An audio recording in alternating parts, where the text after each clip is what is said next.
Hello दोस्तों, आपका मेरे चैनल में फिर से बहुत बहुत स्वागत है। दोस्तों, रशिया और यूक्रेन के वॉर और उनके बीच बढ़ती हुई तनातनी से ऑल ओवर वर्ल्ड टेंशन में है कि ये कब रुकेगा और रुक जाने के बाद भी हमें क्या क्या परेशानियां झेलनी पड़ेंगी और कौन सी नई चुनौतियां हमारे सामने खड़ी होंगी। इन सब के चलते जहां क्रूड ऑयल के दाम लगातार बढ़ते जा रहे हैं, वहीं FIIs यानी फॉरेन इन्वेस्टर अपनी होल्डिंग लगातार कम करते जा रहे हैं। इस पैनिक के माहौल में आज जहां निफ्टी में लगातार गिरावट देखने को मिल रही है, जिसमें हमारे बहुत से इन्वेस्टर घबराकर लॉस बुक करने लगे हैं और शेयर मार्केट को टाटा बाय बाय करने की सोच रहे हैं। इन्हीं सब रीजंस की वजह से मैं अपने इस वीडियो के थ्रू आपसे कुछ कहना चाहती हूँ। दोस्तों, मैं हमेशा लॉन्ग टर्म इन्वेस्टमेंट पर ही भरोसा करती हूँ और आपको भी हमेशा वही सजेस्ट करूँगी। इसमें आपको एक बात हमेशा ध्यान में रखनी होगी कि हम हमेशा अच्छे और सस्ते स्टॉक पिक करना चाहते हैं, लेकिन जो अच्छा है वो नॉर्मल कंडीशन में आपको सस्ता क्यों मिलेगा?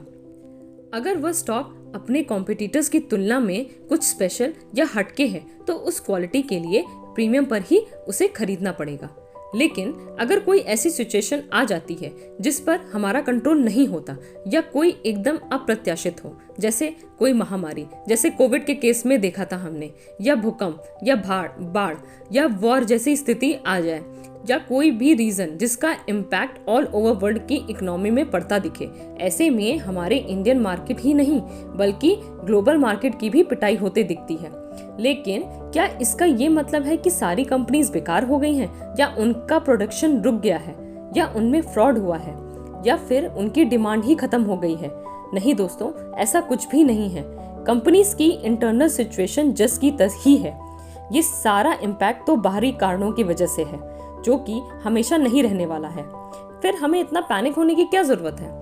मानते हैं कि ये सबके लिए टफ टाइम है, लेकिन इस वर्स्ट कंडीशन में अपने लिए बेस्ट का चुनाव करना ही होगा, तभी हम मार्केट में टिक पाएंगे। और यही वह टाइम होता है जब मार्केट हमें टेस्ट करता है और सही मायने में हमें पेशेंस दिखाने की जरूरत होती है। अगर हमें अपनी सेलेक्टिव कंपनी पे भरोसा है या वो वाकई फ्यूचरिस्टिक है और फंडामेंटली स्ट्रांग है, तब हमें पैनिक बिल्कुल नहीं होना है। अगर हमारे पास सरप्लस मनी है तो SIP मोड में हर एक करेक्शन पर थोड़ा थोड़ा अमाउंट लगाकर टुकड़ों में खरीदारी करते रहना है, जिससे हमारी एवरेज कॉस्ट कम होगी और लॉन्ग टर्म में या मार्केट में जब भी रिकवरी आएगी तो हम बहुत अच्छा मुनाफा कमा पाएंगे। बल्कि मेरा मानना तो ये है कि कोई न्यू कमर्स मार्केट में एंट्री लेना चाहते हैं तो ये उनके लिए बेस्ट टाइम होता है। और दोस्तों, मैं आपको एक बात और बताना चाहती हूँ। अगर कोई अपना डीमैट अकाउंट खुलवाना चाहता है तो मेरे डिस्क्रिप्शन बॉक्स में दिए हुए लिंक पे जाकर खुद से ही अपना डीमैट अकाउंट फ्री में खोल सकता है। तो दोस्तों, आज मैंने आपको बताया कि किसी भी टफ सिचुएशन में कैसे अपने पोर्टफोलियो को मैनेज करना है। तो दोस्तों, फिर मिलते हैं अगले वीडियो में।